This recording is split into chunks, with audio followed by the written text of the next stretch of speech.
Hi, I'm Eric Van Landingham with Acoustica, and this is Mixcraft Masterclass Rock and Metal.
Today we are going to run through my techniques on how to record a rock or metal song from start to finish, including live drums, bass, guitars, vocals, mic selection and techniques, along with both mixing and mastering your final product.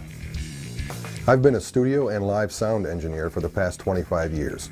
I began playing drums when I was 14 years old and eventually started playing guitar and bass as well, playing with such artists as Bill Adams from Sponge, Tommy Stewart from Godsmack, Dimebag Darrell from Pantera, Ace Frehley from Kiss, and many others.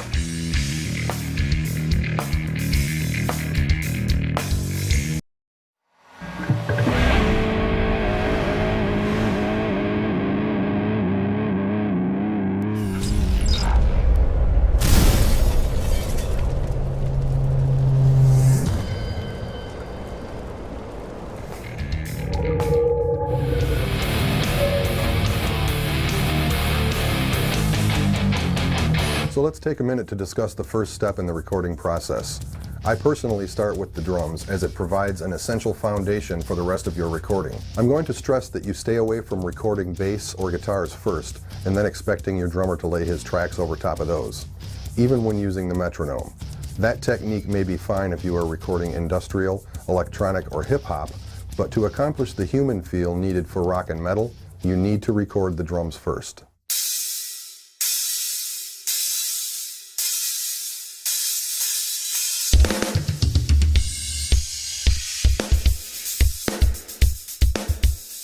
In order to end up with a great product, you need to start with a great source. So before you begin recording, I would recommend you start fresh with new top and bottom heads. Clean your cymbals with the manufacturer's recommended cleaning product, and make sure the kit is tuned correctly to reduce or eliminate rings and overtones. If you're like a lot of people and have trouble tuning your drums, pick up a drum tuner like this one from your local music store, which comes with easy-to-follow instructions. The cost is about $50 and makes tuning a kit much quicker.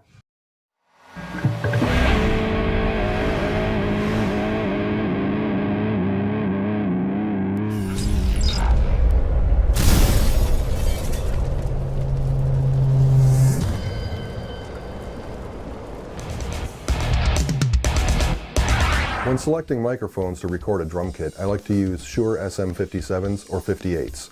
Right now I've got SM57s on the rototoms and on the snare drum. We've also got this kit of microphones from Audix, which comes with 7 microphones and costs under $350. It comes with a kick drum mic, 3 tom mics, which can also be used for the snare drum, 2 overheads, and a floor tom mic. The reason I chose the SM57 and the Audix microphones is because they're dynamic range and directional, meaning they attempt to pick up only what's directly in front of them. The kick drum mic is designed specifically to capture warm, well-rounded low frequencies, giving you that low-end punch found in most rock and metal recordings. When positioning the bass drum microphone, you can either try inside close to the front head and beater, which gives you more high-end click but you lose some of the low-end thump, or place it closer to the outer head, which captures good low-end but less click. I like to place the mic just inside of the sound port, which in my experience gives me a happy medium between the lows and highs. You also want to make sure that both the microphone and the stand are not touching the bass drum or the sound port. I've chosen the Shure SM57 for miking the snare drum. The positioning of this mic is very important when it comes to microphone bleed.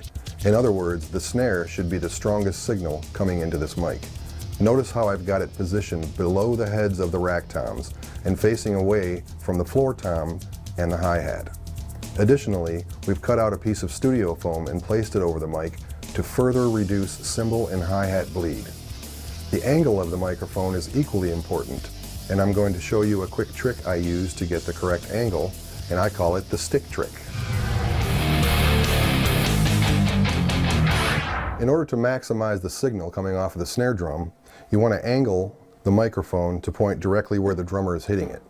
That's generally right here somewhere in the center of the drum. In order to angle that easily, I like to put the stick right up against the microphone and then just pull straight down until that stick touches the head. Now you know you're pointing in the right direction. Rototoms generally cut through well enough to be picked up by the overheads and wouldn't normally need a dedicated microphone. When I'm recording a rock or metal song, I like to have control over each individual instrument. Therefore, I've placed an SM57 between the two rotos. Because we are miking two drums with the same microphone, there is really no perfect position to eliminate bleed from the hi-hat. However, we're only going to need a slight bit of signal from this microphone, so I will just reduce the gain and cut the highs and lows at the mixing console to reduce the bleed.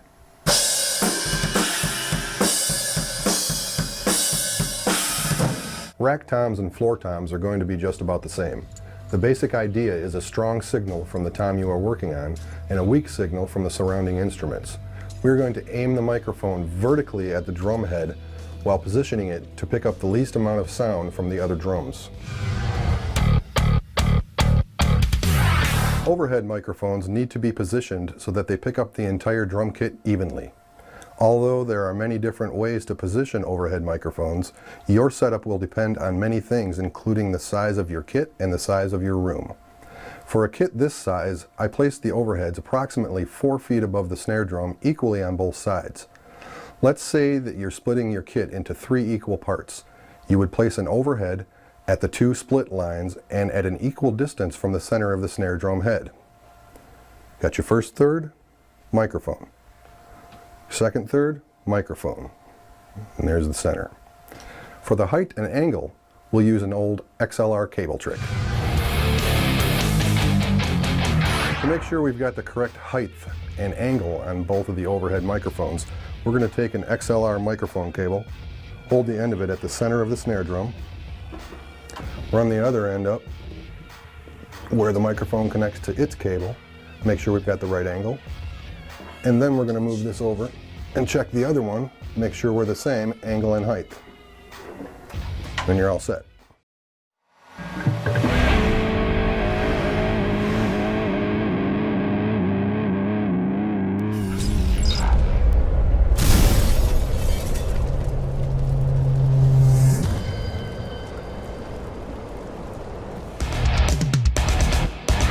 First thing is we're going to make sure we've got a good signal level in the mixing board with each drum, and I'm also going to send what Bill, the drummer, may want in his headphones via the board, and I'm also going to do a little bit of equalizing with the board because the more you can get done before you send it to the software, the less work there is within the software.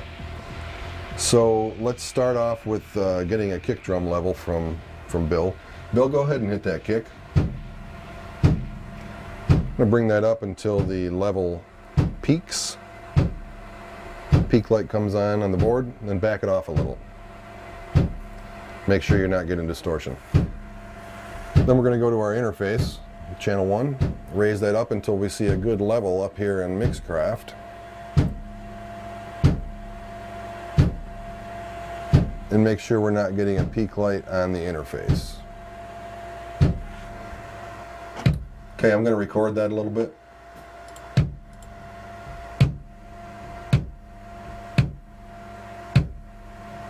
It's a little low. Raise it up. Okay, I think that's good. You need some of that in your headphones. Let's move on to the snare.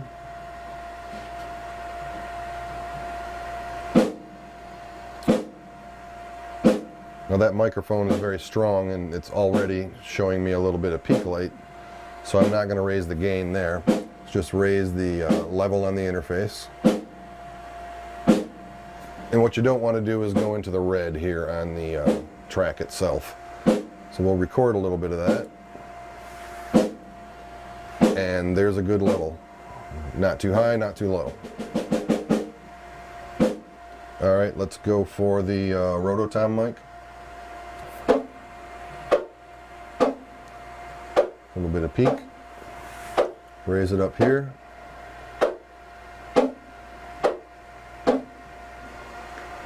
Got a good level on that mic. Let's go with your first rack.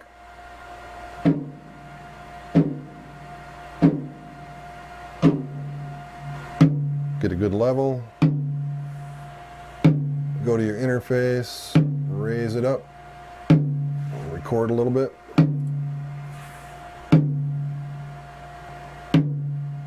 And I'm watching the waveform here on the track. Make sure I don't get too high. Okay. All right, next rack. I'm gonna pull the mids out, just like the other toms and the kick drum. Raise that gain up until we get a clip light. Back it off a little bit. Record a little bit.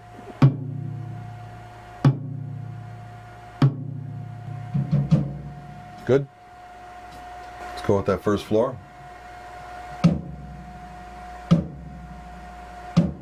And 6. Bring that up on the interface until we've got a great level in Mixcraft. Record a little bit.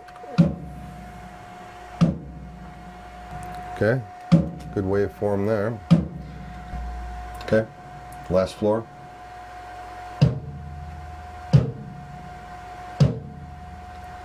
Again, pull those mids out.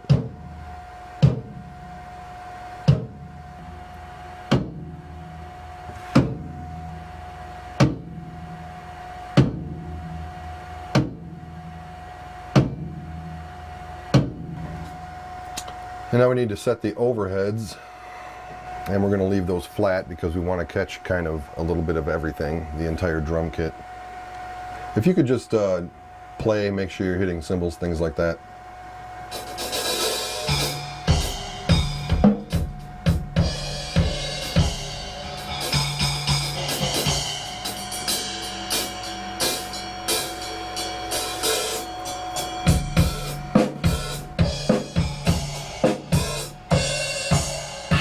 Looks like we've got a good waveform on both of those. And that is how you level your drum set within Mixcraft.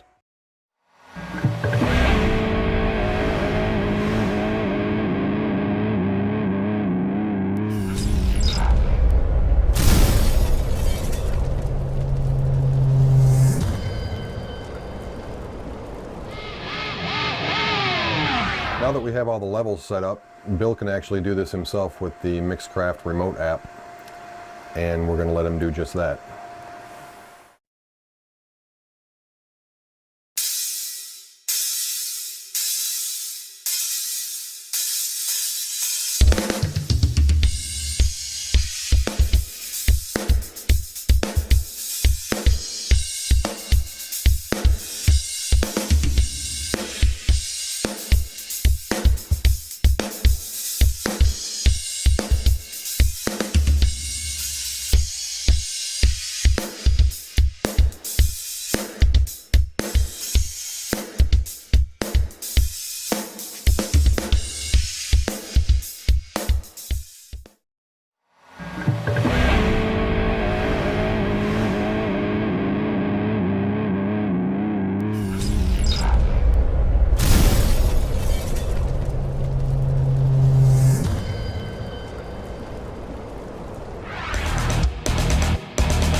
Now that we've finished recording the drum tracks, we can move on to bass in order to establish the rhythm section. This creates the solid foundation needed for recording the rest of the instruments. When recording your bass track, again, you want to start with the best source possible using the equipment that you have. To achieve this, we're going to start with replacing and stretching the strings and being sure to tune the bass every 2 to 3 takes, which is easily accomplished by using Mixcraft's built-in guitar tuner.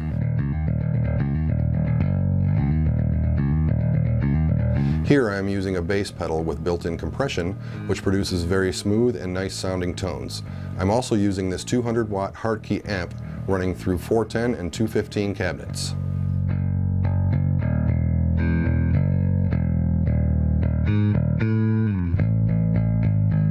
I'm going to show you 2 different methods I use to record bass, which can be done simultaneously. The first being miking the cabinet, and the second utilizing the line out on your pedal or preamp.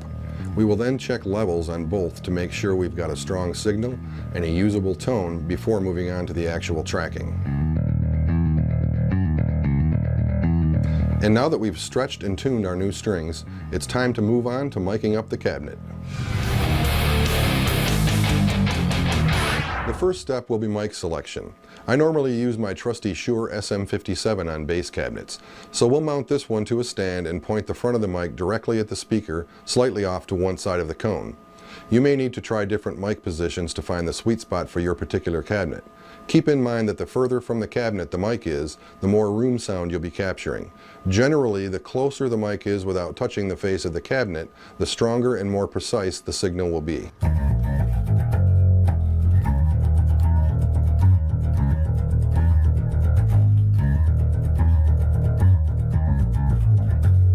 During the recording process, you'll want to make sure that the sound coming into your headphones is not going to leak into the cabinet microphone. Sitting or standing a little further from the mic will help. Also making sure that the sound coming from the amp has plenty of level.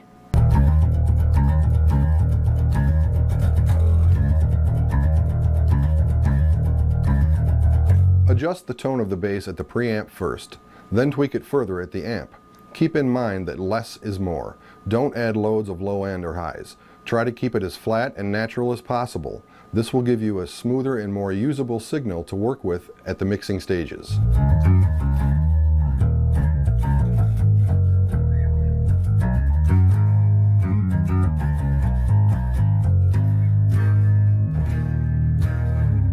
Compression on bass is key. I like to use very heavy compression with a fast attack and gradual release. Here you can see bass recorded without compression as compared to another take with compression.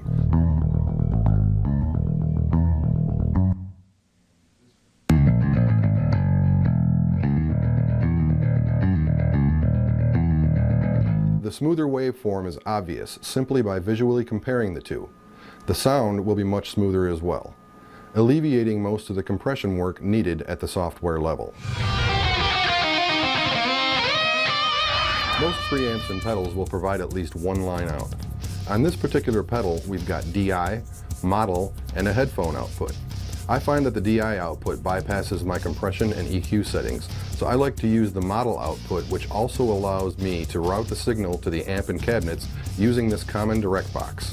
The direct box also provides the XLR output we'll be using to route the sound from the pedal to our mixing console and ultimately into Mixcraft. After you warm up a bit on your instrument, it's time to get some levels checked.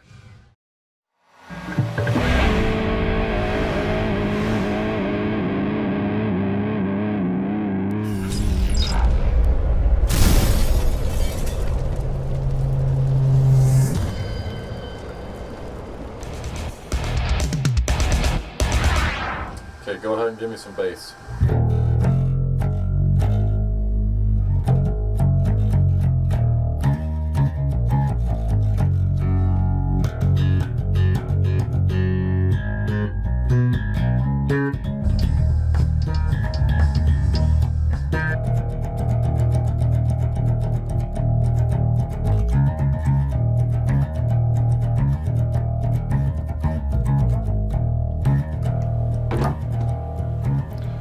When checking bass, you may have noticed I played a couple of different styles. First, I was hitting some single notes and letting them ring so he can get a general level of the bass, and then I went in and did some slapping to make sure those abrupt notes did not peak out of range as compared to the level he had gotten.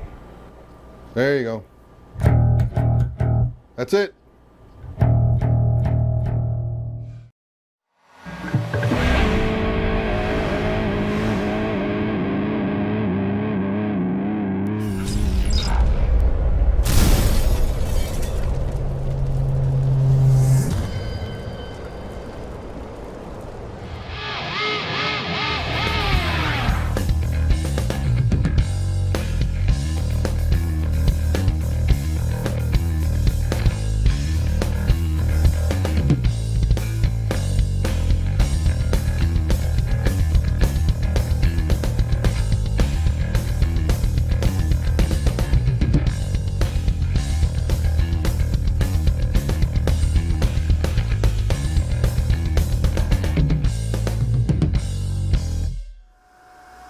I think that's the one.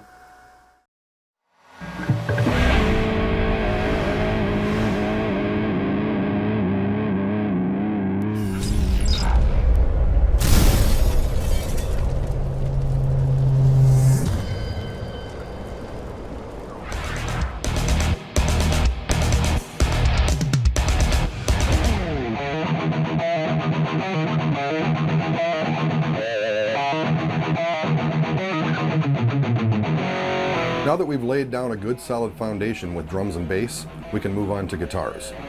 You're going to notice a pattern about now. When recording your guitar tracks, you want to start with the best source possible. Again, it's best to start by replacing and stretching the strings and being sure to tune the guitar every 2 to 3 takes. In this case, I'm using a Gibson guitar equipped with a built-in automatic tuner, which makes things extremely easy.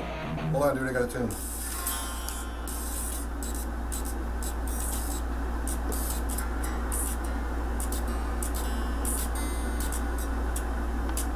Alright. For this guitar track, I'll be playing through a preamp, into a power amp, and finally into my 412 cabinet. I will, however, run the guitar through this processor pedal first so I can compress the signal before it gets to the preamp. Let's go ahead and mic up the cabinet. Again, I'm going to go with the Shure SM57. Just like the bass recording, I'm going to point the front of the mic directly at the speaker, slightly off to one side of the cone. You may need to try different mic positions to find the right spot for your particular cabinet. Once again, keeping in mind that the further from the cabinet the mic is, the more room sound you'll be capturing. Generally, the closer the mic is without touching the face of the cabinet, the stronger and more precise the signal will be.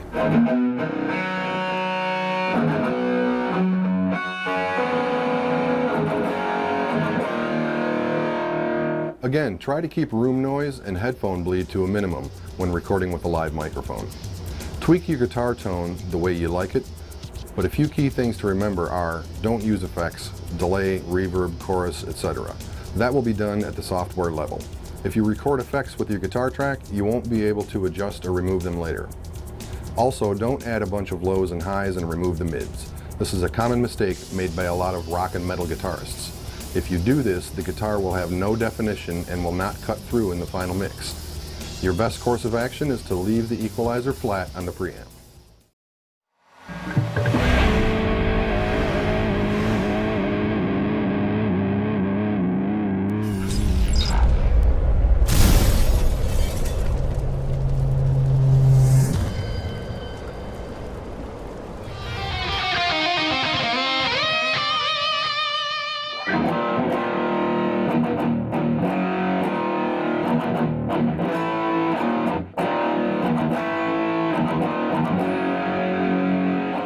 How's your headphones? I don't need any guitar in the headphones. I just need the music. Okay. I got a good level if you want to Yeah, play it a little bit. play through a little bit.